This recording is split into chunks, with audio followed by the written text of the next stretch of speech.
like, comment, share, and subscribe naman dyan mga ito. Maraming salamat po.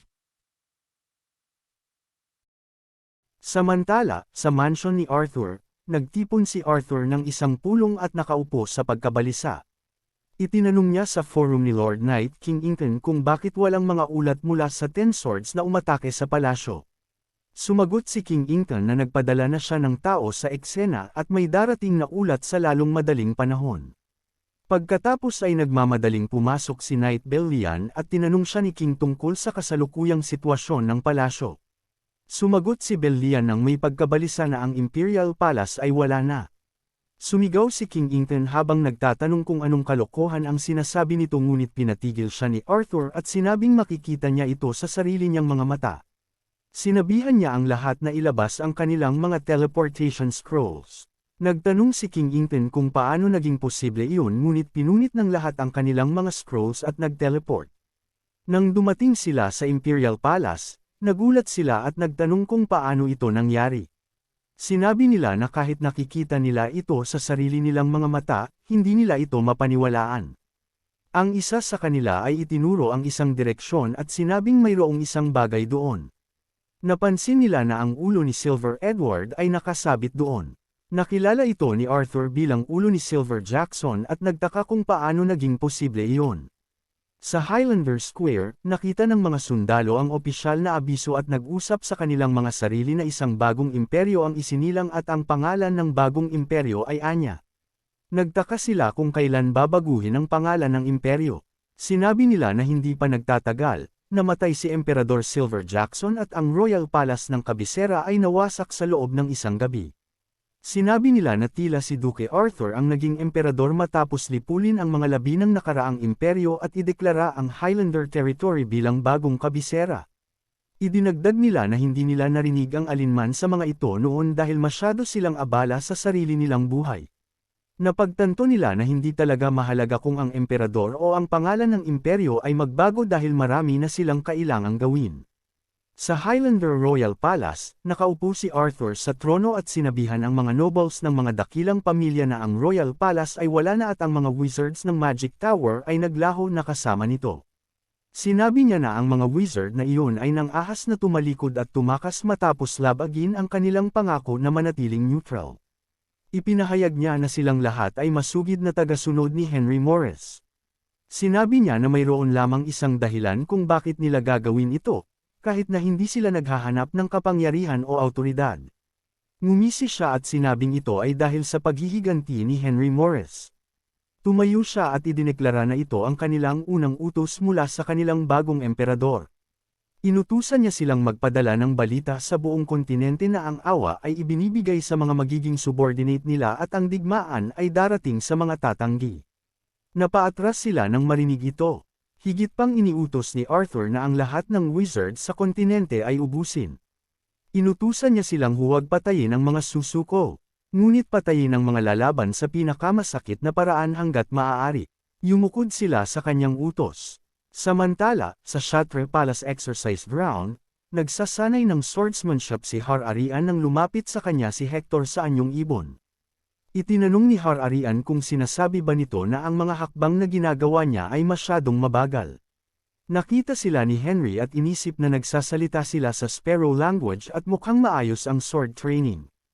Ipinalam niya kay Har-Arian na dumating na siya at nagdadala ng balita na maaaring ikatuwa nito. Itinanong ni Har-Arian kung anong balita ang maaaring ikatuwa niya. Sinabi ni Henry na hindi naman marami pero ang imperyo ay bumagsak na. Nagulat si Har-Arian at itinanong kung patay na rin ba ang emperador. Sinabi ni Henry na patay na rin si Aizen at patay na rin si Alfred. Sinabi niya na nagtatag si Arthur ng bagong imperyo at hindi na magtatagal ay magpapadala si Arthur ng sulat. Idinagdag niya na maaaring magdeklara si Arthur ng digmaan sa Chartres kung hindi ito magiging isang subordinate country at ganoon din ang mangyayari sa iba pang kalyadong bansa. Masayang gamulong sa lupa si Har-Arian at sinabi ni Henry na alam niyang matutuwa ito. Pagkatapos ay tumayo si Har-Arian at itinanong kung ano ang dapat nilang gawin tungkol dito. Sinabihan siya ni Henry na huwag mag-alala at itinanong kung nakalimutan na ba niyang nakipag-alyansa siya sa kanya. Sinabi ni Her-Arian na imposibleng lumaban sa buong hukbo ng imperyo kung silang dalawa lang. Tumanggi si Henry at sinabing hindi sila nag-iisa. Sa isang snap ng kanyang mga daliri, nag-teleport siya ng ilang tao doon at nagulat si Her-Arian nang makita sila. Ang isa sa kanila ay ang pinuno ng Chaoan tribe ng The Quizen, si Joe Saging. Ang isa pa ay ang Blood Iron Empress ng Amores, si Hila. Ang isa pa ay ang prinsesa ng Sori, si Ham. Isang matandang lalaki ang pinuno ng Yangdol. Sinabi ni Henry na inaasahan niya ito at binisita niya ang mga pinuno ng kanilang 5 kolyadong bansa ng maaga at hinikayat sila. Sinabi niya na nagawa niya ito dahil naging 7th Circle Great Wizard siya at ang bagong Magic Tower Master at dahil gumagawa si Arthur ng mga prohibited chemise at naghahanda para sa digmaan na hindi nila maaaring baliwalain. Sinabi niya na plano niyang tipunin ang lahat ng 5 kolyadong bansa at lumikha ng isang nagkakaisang bansa.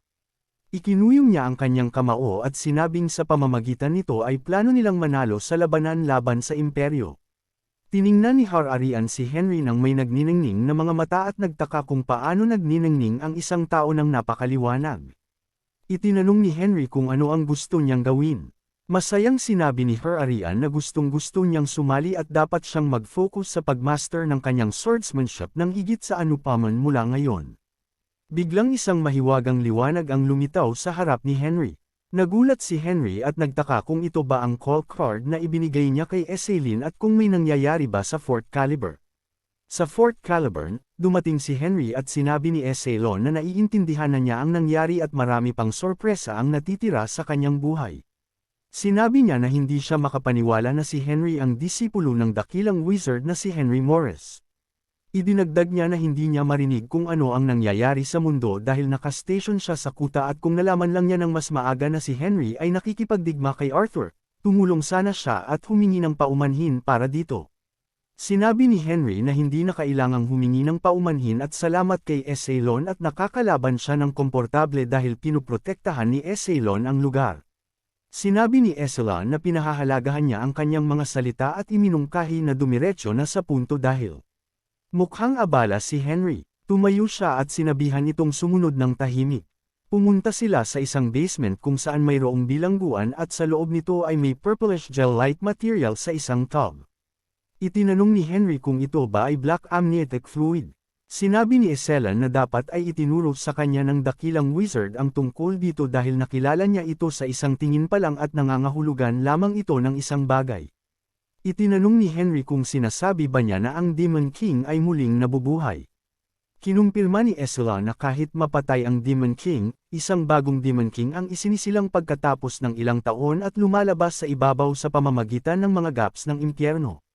Sinabi niya na ang Fort Caliburn, ang top special force ng imperyo, ay nilikha para subaybayan at pigilan ito. Idinagdag niya na ang mga halimaw ay lalong lumalakas at maging ang mga bihirang evolutionary species ay bumababa mula sa kanilang teritoryo sa tuwing may pagkakataon. Inisip ni Henry na ito ang dahilan kung bakit nandoon si Esselyn at sinusubukan nitong hanapin ang mga bakas ng Demon King ng mag-isa. Nagtaka siya kung bakit kailangang magising ang Demon King sa oras na ito. Sinabi ni Esselyn kay Henry na kung may lumitaw na bagong Demon King, hindi niya ito mapipigilan ng mag-isa at hiniling sa kanya na tapusin ang digmaan kay Arthur sa lalong madaling panahon at bumalik para makapaghanda sila para sa bagong Demon King. Sumang-ayon si Henry at sinabing babalik siya sa loob ng 3 buwan matapos ayusin ang lahat kay Arthur. Samantala, sa Ana Empire Capital Highlander Imperial Palace, isang subordinate ang nagmamadaling lumapit kay Arthur at nagulat na nawalan sila ng kontak sa lahat ng mga sugo na ipinadala sa mga kolyadong bansa. Nagulat si Arthur at itinanong kung nawala ba nilang lahat. Kinumpirma ng subordinate na hindi nila maabot ang mga sugo na ipinadala sa 5 kolyadong bansa. Sinabi ni Arthur na tiyak na nawalan na sila ng bait at mas nagpapasalamat siya sa kanila dahil binibigyan nila siya ng dahilan para magsimula ng digmaan. Pagkatapos ay iniulat ng subordinate na isang lalaking nagngangalang Wusa, isang ministro ng Sori, ang naruroon para makipagkita sa kanya. Dinala ng mga gwardya ang matandang siwa na nag-iisip na ang paglaban kay Arthur, na humahawak sa higit sa kalahati ng kontinente, ay kabaliwan, at wala siyang pakialam kung ano ang mangyayari sa Sori hanggat hindi siya namamatay. Yumukod siya at ipinakilala ang sarili bilang siwa mula sa Sori. Itinanong ni Arthur kung bakit nagpas siyang bumisita ang ministro ng Sori gayong hindi pa bumabalik ang mensaherong ipinadala sa Sori. Sinabi ni Wa na hindi niya kinakatawan ng Sori kundi ang kanyang sarili. Itinanong ni Arthur kung ibig sabihin ba yun ay hindi alam ni Princess Hangwald na naruroon siya at kinumpirma ito ni Wa. Inutusan siya ni Arthur na sabihin ang dapat niyang sabihin.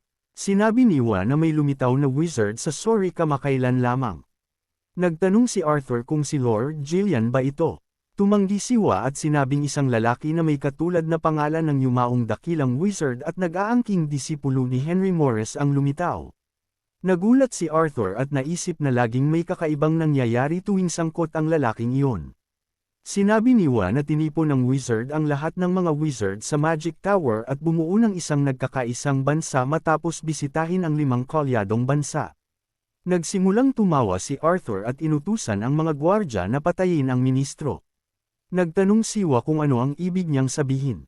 Sinabi ni Arthur na dahil nawalan sila ng contact sa lahat ng mga ambasador na ipinadala niya, hindi magiging patas na pabayaang makabalik si Wa ng buhay.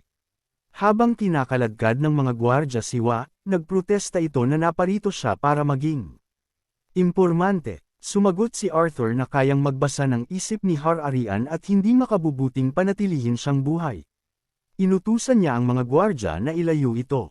Pagkatapos ay sinabi ni Arthur na akala niya ay isa lamang itong gasgas na kwento ng paghihiganti, ngunit nagiging mas kawili-wili na ito. Sa Snow Tower, nagtipon si Henry ng isang pulong ng mga opisyal. Ang prinsesa ng Sori na si Hangwa, ay nagtanong kay Jaywasa kung hindi ba nito nakikita si Wo nitong mga nagdaang araw at sinabing nag-aalala siya. Sumagot si Jaywasa na sinusubukan nilang hanapin ito pero hindi pa rin nila mahanap. Sinabi ni Henry na dahil nasa malubha silang sitwasyon, kahit na ito ang unang pagpupulong ng United Country, lalaktawan na nila ang mga formalidad. Sinabi niya na si Arthur ay may 10th hukbo na maaari niyang tawagin at ang Imperial Army ay may kabuuang 100,000 sundalo. Sinabi niya na dahil mas maraming tao ang Imperial Army kaysa sa kanila, walang mas magandang labanan para sa kanila kundi ang isang harapang bakbakan. Sinabi niya na ipakikita niya ang mapa ng lupain at magpapaliwanag mula roon gamit ang magic. Ipinakita niya ang mapa sa visual na anyo at sinabing ang Shatra ay nasa loob ng isang malalim na hanay ng kabundukan na may makikitid na daanan. Kaya naman, mahirap manalo sa labanan kahit marami pang sundalo. Sinabi niya na ang Yibang ay naiiba at upang mabisita ng AA Empire ang iba pang kolyadong bansa, kailangan nilang dumaan sa Yibang, na matatagpuan sa gitna ng malawak na kapatagan ng Hanyiran. Ipinaliwanag niya na ito ang kasalukuyang sitwasyon ng Yibang at sa ganitong bilis, ang Yibang ang unang malupit na aatakehin ng imperyo. Sinabi niya na ang Imperial Army ay magsasagawa ng mga close combat battle at susubukang sirain ang kanilang puwersa. Ang pinuno ng Yibang na si Dole, ay nagtanong kung sinasabi ba ni Henry na ang Yibang ay mapapalibutan ng Imperial Army at nagtanong kung ano ang dapat nilang gawin. Sinabi ni Henry na ang tanging paraan para makalabas sa sitwasyong ito ay ang harapin sila at labanan sila ng harapan at wala nang ibang opsyon kundi iyon. Pagkatapos ay itinigil niya ang visualization sa isang palakpak at sinabing simula sa sandaling iyon, sasabihin na niya ang mga detalye ng kanyang plano. Sinabi ni Henry na maaaring medyo eksaherado na tawagin itong isang winning plan. Ngunit habang tinutokso ng United Country ang 100,000 sundalo ng imperyo patungo sa Yang at nakikipaglaban sa kanila sa close combat, pinaplano niyang i-ambush ang bakanteng kabisera at kunin ang ulo ni Arthur. Sinabi ni Har-Arian na kung posible iyon, hindi mahalaga kahit pa may bentahe ang Imperial Army dahil magagawa nilang baligtarin ang sitwasyon.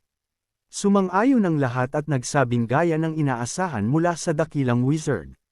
Sinabi ni Har-Arian na ang ibang kolyadong bansa doon ay hindi aatakihin dahil sa distansya o mga problema sa heograpiya hanggat hindi nagsisimula ang labanan sa Yang, ngunit nagtanong kung ang mga kalapit na free cities tulad ng Vivaldi, Ankelman, at Musho ay manganganib.